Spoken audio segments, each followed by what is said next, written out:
You're listening to the Drummer Daily Podcast, the only daily podcast dedicated just to drummers. Go to my website at danielhadaway.com. Hey there again. Welcome back. Glad to talk to you again today. So today we are going to talk about what might as well be a cuss word to drummers. We're going to talk about drum shields, particularly the wonderful glass cages that we all at some point will find ourselves in, no matter what. In fact, I'd love to hear from you. If you're a drummer that has, let me see. This isn't going to apply to everyone because a lot of times you end up in cages in churches. So you have to be a church drummer, guy who plays at church some. If you have been playing drums at church or at churches for at least 5 years and you have not ended up in a cage, I want to hear from you. I'm curious. Just tell me you have never been in a cage. I'm just curious. danielhadaway.com. Anyway, we're talking about drum shields, drum cages, those things today. Someone asked me what my opinion was of them or how to use them, and so I will give you that today.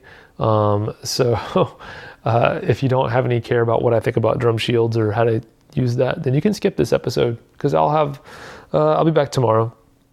And I also have like 40 other episodes you can listen to. So anyway, so drum shields, I will say this about them in general.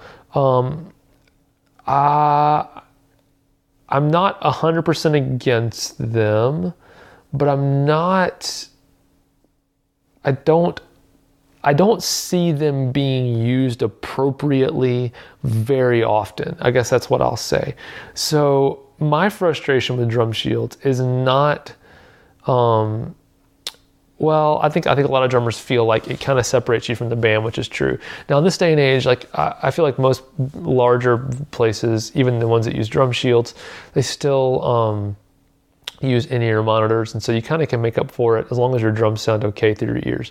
I will say that's one of my pet peeves about drum shields is that they make your drums sound terrible. All that sound getting bounced back at your face is terrible, and definitely the worst thing in the world is to play drums without in-ears behind a drum shield.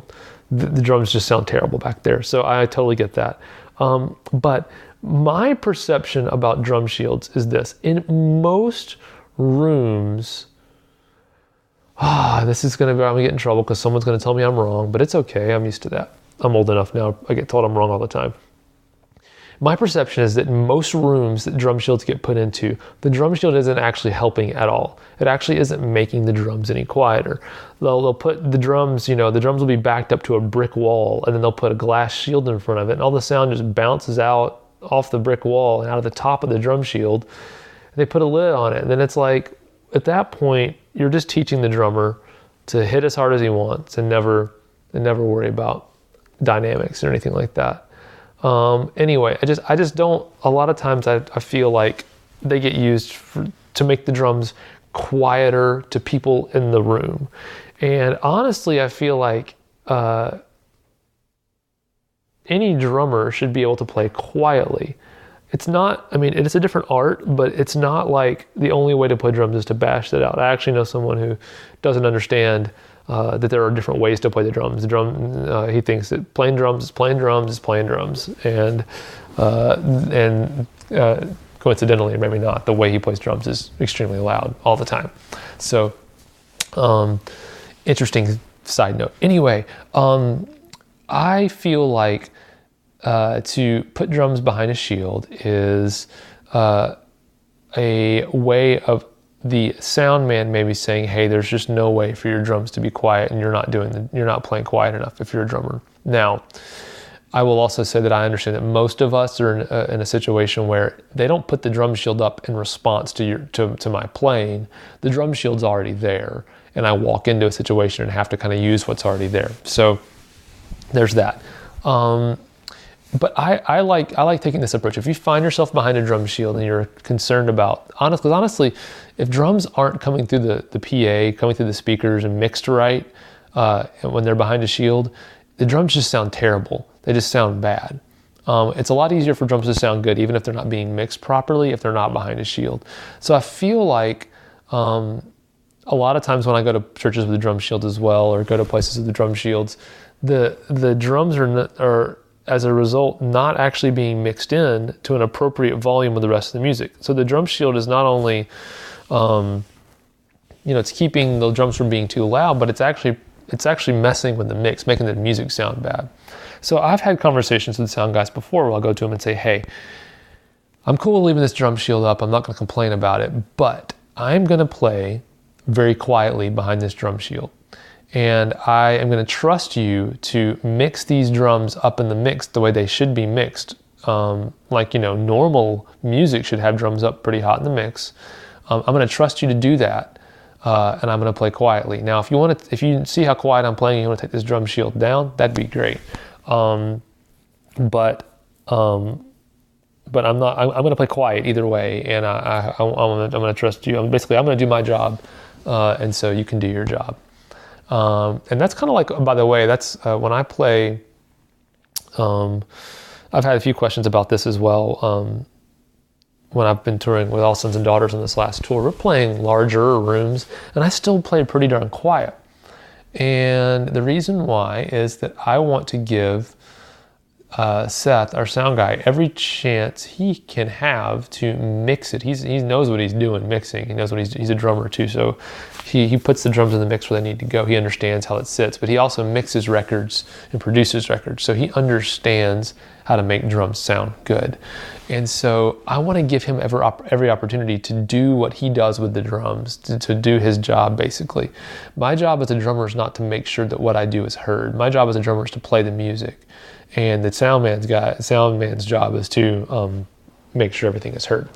So I trust him, and part of that is by me playing quieter. Now, so all that to say, those are some reasons why I don't like drum shields. But I will say this: in my opinion, the appropriate use of a drum shield is for preventing mic bleed or distracting the other musicians on stage. So I love, there's a couple of companies that make those clear plexiglass shield little mini drum shields that you put on cymbal stands. We've used those. We actually, a couple of dates on this tour, we actually happened to be in a place that had those, and we used those because we had a lot of problem on stage. We always set up our stage really small. And so we always had a problem with my cymbals bleeding over into Leslie, one of the members of All Sons and Daughters, into her microphone, her vocal mic. And there's nothing she could do to prevent that from happening, and there's nothing I can do.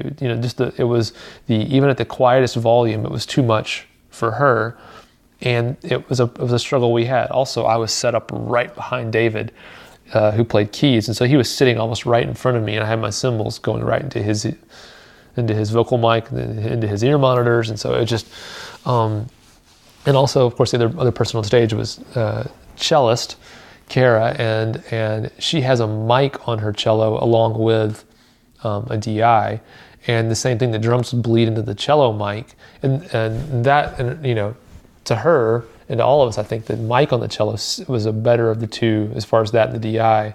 The cello mic sounded better, and so we'd love to be able to hear that, but when the drums were bleeding into it, it made it really hard.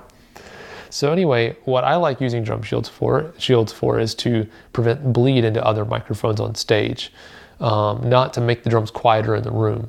And so we did use it for that purpose. It was great. We actually used one of those drum shields, those little ones on cymbal stands, to separate out the guitar amp on stage from the cellist as well. And those things were awesome. So check those out if you're not aware of them. I think one company that I know of, a guy who makes them, they're called Shy Baffles, so SHY Baffles, Baffles. So check those out. But I guess my big thing with drum shields is if someone is putting up a drum shield in front of you in response to your playing, maybe you change how you're playing. If you find yourself in a situation where the drum shield is there and you have to use it, try to get a good relationship with the sound guy to kind of help him understand what you're going to do with it. Don't use, this is my last thing, don't use a drum shield just because you always use a drum shield. Really consider it. I've actually worked with the sound guy a bunch before. No joke. There was one Sunday at church where we set up, it was like a cajon a kick drum, I think, and he put the drum shield around it. And I was like, what? Why? And it was just like, that's what we always do. Put the drum shield up. Put the drum shield up around everything on the drums, no matter what it is. And, a cajon and a kick drum. And the kick drum was unmuffled. It was being used like a concert bass drum, like, just on, a big downbeat or something. There was nothing bleeding anywhere. And it was so quiet. And we still put the drum shield around it. I never understood that. So don't do anything out of habit. That's probably, you probably heard me say that a lot on this podcast, but don't do anything just because you always do it that way. And don't not do something just because you've always done it that way. If it's appropriate, do it. And if it's not, don't. But make a choice every time you do anything in music. And that includes drum fills and everything else. It's always be intentional. Always choose what you're doing. Don't do things out of habit. All right, so that's what I think about drum shields. Hopefully this helps you a little bit, or hopefully at least you've been entertained and interested. And I will talk to you again very soon. We are running up on a holiday weekend, so I'm not 100% sure about recording the podcast over the next few days, so please bear with me if that happens. If it goes dark for a couple of days, that's what happened, but I'm going to do my best to make sure you still get a podcast every day this week. All right, talk to you later. Bye.